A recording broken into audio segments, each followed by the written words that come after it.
Good afternoon. My name is Bill O'Keefe, and I'm the Director of Advocacy at Catholic Relief Services, and I have the pleasure of introducing our speaker today. Tom Garofalo is our country representative based in Jerusalem. He has been with CRS in a number of different positions. He started actually in our media department, and then was made responsible for our work in Cuba. So he's been involved in vexing U.S. policy problems for CRS. He then spent about 4 years in Serbia and Montenegro before being posted in Jerusalem in September of 2005. Tom is originally from New Jersey and went to the University of Texas, and where he got his master's degree, I believe, in Latin American history and communications. His undergraduate degree is from Georgetown, so he's certainly familiar with the DC scene. I had the pleasure of visiting Tom a year and a half ago in Jerusalem with Steve Kolecki from the Bishops' Conference, and I have always found him on these issues to be passionately committed to social justice and to the human dignity of the people that we are serving in Palestine, and so I am certainly very proud to be associated with him. The only other word I'll say for introduction is CRS has been in Palestine since 1961, and we have had an abiding commitment there to meeting humanitarian needs and assisting in the development process to the extent that that has been possible.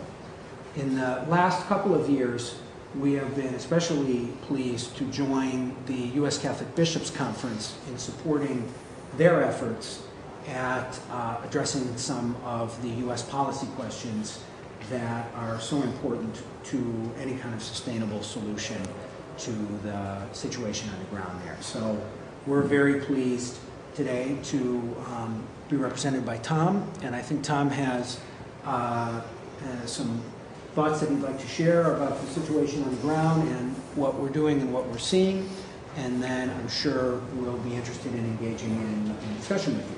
So let's give Tom a warm welcome. Thank you. Thanks.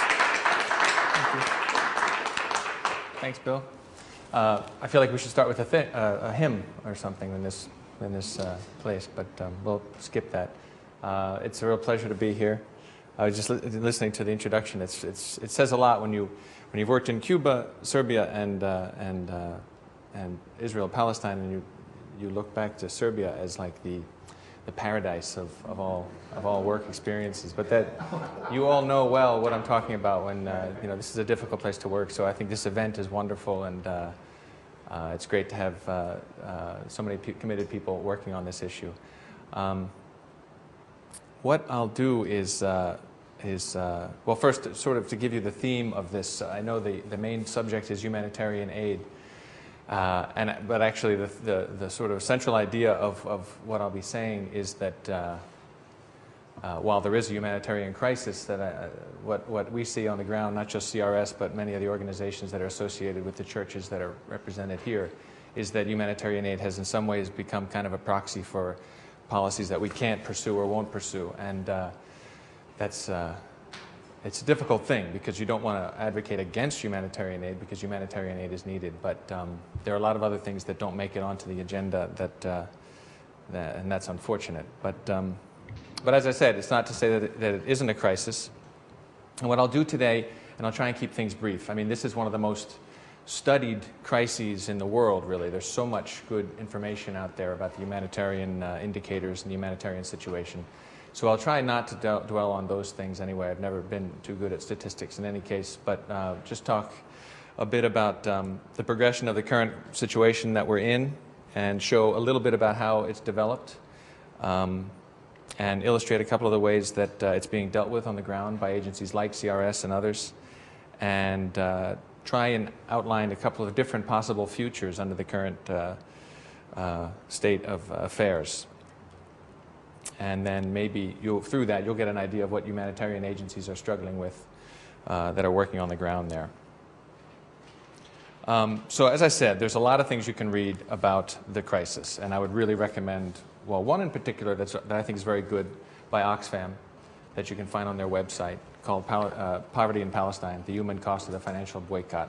It's a very good, simple, kind of terse, it's only 10, 12 pages, overview of the situation, and you can find that, as I said, on their website. And the other thing is the UN OCHA website is excellent, and it has very detailed statistical information, and they put out a humanitarian monitor regularly and other special reports. And one report in particular that I'll be talking about a little bit later is by the former director of the IMF in the Palestinian territories, and his name is Karim Nashashibi. And that's, I got the title written down here, that's called A Year of Decline, the Financial and Institutional Status of the Palestinian Authority. And it's excellent because it talks about the progression of the current situation and goes much beyond the situation with Hamas and the international community's reaction to the election of Hamas. So yeah, that's the point. I mean, the situation didn't come from nowhere, and it has been dramatically worsened over the last year, roughly exactly a year,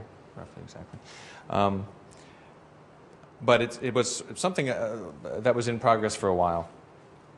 And one of the positive things, actually, if you can believe that there is something positive, is that it can be turned around. Actually, there are steps that can be taken that can support institutions that are serving Palestinian people, and the crisis, which is not just a crisis of humanitarian indicators, but a crisis of the deinstitutionalization of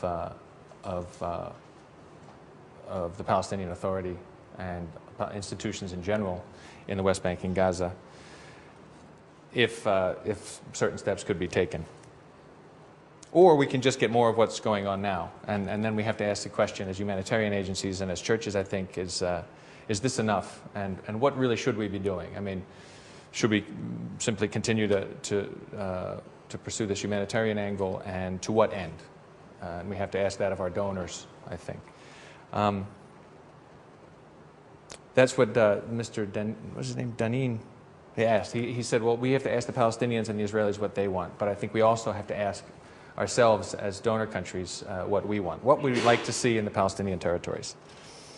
Now, to go back to the paper by Mr. Nashashibi, the IMF official, there's 2 points that he raises that I think are really, really critical. One is that in the current tumult over the political situation, what we're seeing is a real sort of a retreat from standards of accountability and transparency in the Palestinian Authority that the international community had worked very hard to support, especially since the March 2006 reaction of the international community to the Hamas government. The odd thing is that the financial siege that we read about of the Palestinian Authority actually failed as a siege. More money is going in now than there was before. The problem is that it's going in through bypass mechanisms. It's going around the PA rather than through the PA. There's a lot of transfers of cash, including suitcases full of cash carried in by people. And the danger of that is that people who are on the receiving end, even of humanitarian aid, often aren't sure where it comes from, why they're not getting it if they didn't get it, or why they did get it if they are getting it. And so it's going to be a problem that's going to have to be solved sooner or later. And the other thing is that the Palestinian Authority's ministries, which, they're dominated by Hamas, which is designated a foreign terrorist organization, but at the same time, and for almost the whole years of its existence, they've been the primary providers of critical services in education and health and other things. So it's essentially not functioning between strikes and financial crisis, and so that has a severe human cost. I know that, for example, the U.S. government has a program in health that actually is a very good program. It was very well thought out, but it was started before the election of Hamas and the reaction. And as a result, because of all the vetting requirements that the organizations that are implementing it have to go through, they can only work with maybe 40 health institutions out of some 600 that were envisioned. And this is, you're putting a lot of money into a funnel, and because of these regulations, it just doesn't go through. And it's really not tied to an overall development plan, because you can't really plan in this context. So that's just one example. What Mr. Nashashibi gets into is how this was something that was started from years ago, in response to the terrorist activity of Hamas. Certain financial mechanisms were put in place to really kind of focus on and control the banking system so that money couldn't get to support terrorism. And the thing is, it probably worked in that, or maybe it didn't work in that, but one thing it definitely did was it created a scramble for revenue in these institutions, and parallel mechanisms for funding, different accounts. One of the IMF's requirements was that there would be one account for development that you could track all the money through, and that was destroyed by this. It was a side effect. It was collateral damage of this effort to try and get a handle on terrorism, and so that's something that we're seeing the effects of. What the effects of this is the general, what he calls a hollowing out of the Palestinian economy, so that investment has essentially stopped. Growth is, of course, negative. It's the worst year in Palestinian economic history since the last worst year in Palestinian economic history, but it's not going to get any better. And it makes for these more random aid flows that come in. The Arab states are giving some, the Europeans are giving some. You have this temporary international mechanism, which CRS incidentally is a part of, because it gives money to welfare recipients. If they take the lists that we have made of food aid recipients, and it gives them $750 or $1,000 one-time payments to try and just get through this crisis, and it also pays Palestinian Authority employees who are not being paid because of the cutoff of aid. And this is something that's a problem because people don't really understand it. We find this because we're out in the communities that it's important that people understand how decisions were made regarding how they got assistance or not. One of the great things about our food program with the World Food Program with the UN is that nobody ever questions whether it's legitimate, because the selection is very well done. And in this case, you have this temporary international mechanism, which is extremely important and has staved off a collapse, I think. But it has also raised other problems, and problems that we're going to have to deal with sooner or later if this crisis ends. And we hope it ends. But so the whole question is, as the economy hollows out, people become more aid dependent. What is the end game? And again, we have to ask that question. What do we want to see happen? Now, to take a break from that, I just was going to speak about two particular programs that we happen to be running that are kind of typical of what other organizations are doing, and to explain the human cost of some of what I was talking about. And I'm going to focus on youth and education. That's one group of our programs, and one on the food program, food assistance. We're working in civic participation of young people and in education reform. Education reform mainly focusing on bringing communities into more involvement in their school situation. And we're working in 5 community centers in Gaza. We have 4 more in refugee camps in the West Bank. We are working in 8 schools in Jerusalem, the West Bank, and Gaza. And so we have a lot of contact with young people. And one project that kind of tries to tie all this together is something called Cyber Bridges, which connects young people in schools in the U.S. with young people in these community centers. And I just can't overemphasize how much these young people are affected in very real ways, not in abstract ways, because a lot of times when you read these reports, sometimes it sort of has an abstract sort of character. But, all the kids in school have lost time. In September, October, when there was a massive strike, every single school that we work in, that's, or every single school in the areas where we work. In Hebron and Bethlehem, it's about 100 schools, I think, maybe more. And in Gaza, a similar number. They lost days. And this has a big impact, as you can imagine. But it's cumulative. The thing is, what we find is that the teachers aren't that well prepared to teach because they lost a lot of time during the first Intifada. And so now they're teaching. They're not getting paid, so they walk out. And the young people who are in class with them, they're just slowly kind of, it's a cumulative effect.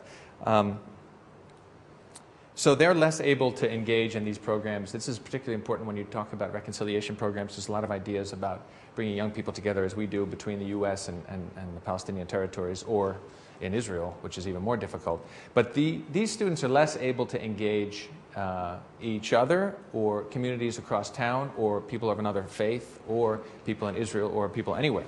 I mean, that's one of the things that I find that when we talk to NGOs in Israel and Palestine, I think some of them, particularly in Israel, because they don't see this as much, especially with the wall being built, they don't see how much the population that they're dealing with has changed in the last couple of years. And there are programs that existed in the 90s, like Seeds of Peace, for example, and things that are very hopeful, that I don't think actually would work anymore. And I wouldn't even suggest them to some of the places where we work in the Palestinian territories, because the militarization of the overall context, and also you have to prepare young people to do this, and it takes a lot more to prepare them now. And then they suffer in very real ways in terms of the violence that you see. That's all sort of bound up with the situation. In Gaza in particular, I mean, there's 3 people that I know very well personally who have suffered incredibly as a result of this. There's a young woman named Najwa who works as a volunteer in youth theater groups in a refugee camp, in Jabalia, a refugee camp in Gaza. And I always see her when I go down there, and one of the times, about 2 visits ago, actually I don't go anymore because the situation has gotten so bad that our security people won't let any internationals go, and that's general with the UN for Gaza. Anyway, her little brother was killed. He was sitting in the garden. He was studying for his Tawjihi, which is the secondary school exams for college. And there was a missile that was during this big incursion in Bet Hanun back in November, and he was killed. And another woman who is one of the executives of the NGO that we're working with there, her house was attacked because there's so much competition now that she was identified as somebody who was supporting Fatah, even though she's really not. But it was somebody from another group that didn't want to see Fatah get stronger. And so it makes life working for NGOs very dangerous now because of the tension. And another young woman, Haifa, who lived in the Gulf, and she speaks perfect English. She's been on CNN. But her brother-in-law was killed in internal fighting between Hamas and Fatah on that day they called Black Sunday. So, we're going to be dealing with a very different population of young people very soon, already are, that are traumatized and less capable, they have less capacity to engage in community work or much less reconciliation work. And then I just talked briefly about the food program. It's a more traditional humanitarian area, obviously. What we're doing is we're one of the 2 U.S. organizations that work with the United Nations World Food Program on emergency food assistance to people that have been affected by the conflict and have lost their jobs. So we started in the year 2000, at the beginning of the second Intifada, and up till last year we were serving about 80,000 welfare recipients basically every month. But last year, and this is one of the things that was mentioned in the U.S. officials' comments, the U.S. government has given a lot of money to humanitarian assistance, which is very good. I mean, it is reaching people. But it's one of those things that, it's one of the things that's most easily funded, actually. If you look at the UN consolidated appeal process, food is the first thing that hits 100% because it's pretty easy for them to fund. Other things are more complicated. But the U.S. gave $30 million. We got a good portion of that through the World Food Program. I mean, that's commodities, so it's wheat flour and oil and that kind of thing that we do in a lot of countries. And now we're feeding 123,000 people a month. And what's going on now is that there was a very useful assessment done by the Food and Agricultural Organization and the World Food Program that has determined that instead of using this vehicle of food assistance just as a way to deliver the food to try and use it to enhance food security. And what that means is, what we've always done is food for work. We have community committees that identify priorities. The food recipients are now going to be working on projects like agricultural access roads or rehabilitation of land. And the training aspect, there's a food for training aspect too, that'll go for more income generating activities. So we've done a lot within the parameters that are there, and we're trying to address food security. But food security has increased a lot. It's about 10 or 12% increase on average throughout the West Bank and Gaza. And food security means, or insecurity by the definition that the FAO has, is that if you're spending less than $2.20 a day on all consumption, then you're food insecure. And the really vulnerable people are spending less than $1.60 a day. So it's very small, especially when you compare. I mean, the economy, it's a tiny little place. You have Israel and Palestinian territories, and it's essentially the same economy, and so costs are quite high. I mean, water, everything you pay for, and that's a very low level of expenditure. But I think that it's gonna be helpful. But then when we start to look at it a little bit more, you see, and I want to illustrate that for you.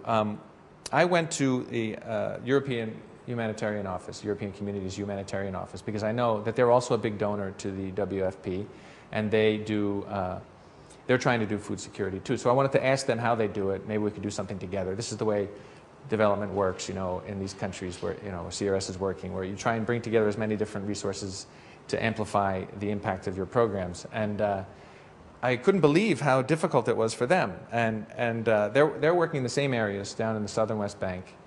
And one of the things they said was that they're trying to work with these pastoral herders, people who work sheep, goats. It's the Holy Land. You see these sheep and goats everywhere.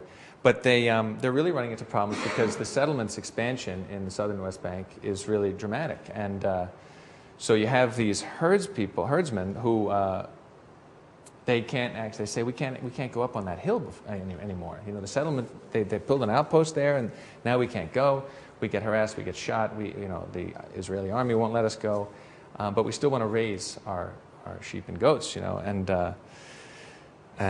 So the European community is thinking, well, okay, we can work in these intensive little herds of animals and keep them on smaller plots of land. Maybe we can do that, or we can just give them the feed for the animals. And then you have this situation where, you have to ask yourself, what are we doing? Why are we doing this? I mean, the idea is supposed to be to teach a man to fish, but we're giving him the fish that he eats every day, and then giving him another fish, and it just really brought home to me how difficult this situation is, and how much we need some help beyond a humanitarian emphasis. And that's why I say it's really a proxy for other things. The other thing, it's almost comical if it weren't so sad, but one thing that people will eat and could raise a lot more of in the West Bank is chickens. But it just so happens that Israel and Palestine, the whole area, the peninsula, is one of the most vulnerable places to avian flu. So they can't do that. We can't because it could be a disaster, and Israel doesn't want it. And then one last thing, I wanted to just show you this little map, which is a detail of another place where we worked. And since we're talking about Jerusalem, I thought it was relevant. Now, the language on this is not something that CRS and our usual balanced approach would use, but the map is very accurate about what's happening in this one place. I'll just give you a chance to look at it. And again, to illustrate that something's got to give on the international approach, I think. I don't know if everyone has it. So the place that I want to draw your attention to is called Bidu, and it's here at the top of this little thumb that sticks out from the West Bank area. This green line is the 67 border, and this is Jerusalem. I live really 5 minutes away in East Jerusalem, and this is what struck me so much when I went out here. It's so close to my home.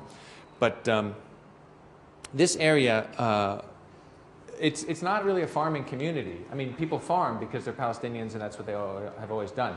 But everybody made their living working in Jerusalem where there are jobs. So they would go across down into Israel here, And now, because of the regulations, the closure in the wall, they can't do that.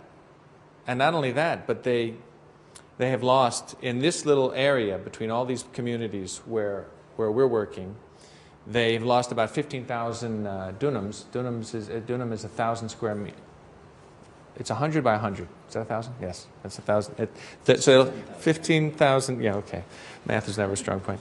But so they've lost a lot of land because these settlements have been built here, and they lost access to Jerusalem. So we're going out there with food. We have rehabilitated a lot of agricultural land, which has been working really well. It's basically maxing out the possibility of raising crops out in this area. But I mean, you can stand on a hill here, and it's too bad I have great pictures, and you can see all of Jerusalem right there. But they can't go there, and they can't really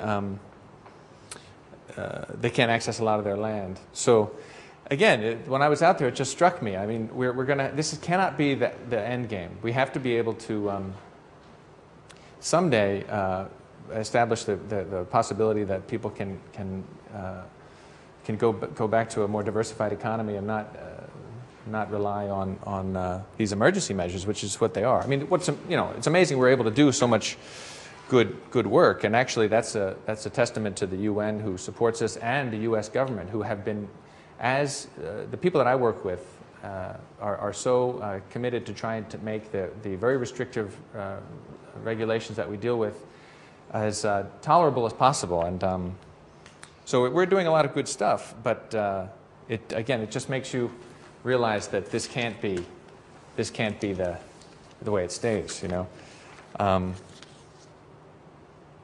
So those are the questions. I mean, I sit around with people from World Vision and CARE and Oxfam, and we all know this, and we all talk about what limitations we're up against, and we all ask the question, how long can we do this, and what other options are there? And we all say that as long as we're doing something in the U.S. to try and sort of educate people about this, and to try and really achieve peace so that there is no need for a wall, etc., then we feel like we're not wasting our time. But it's just a very difficult environment.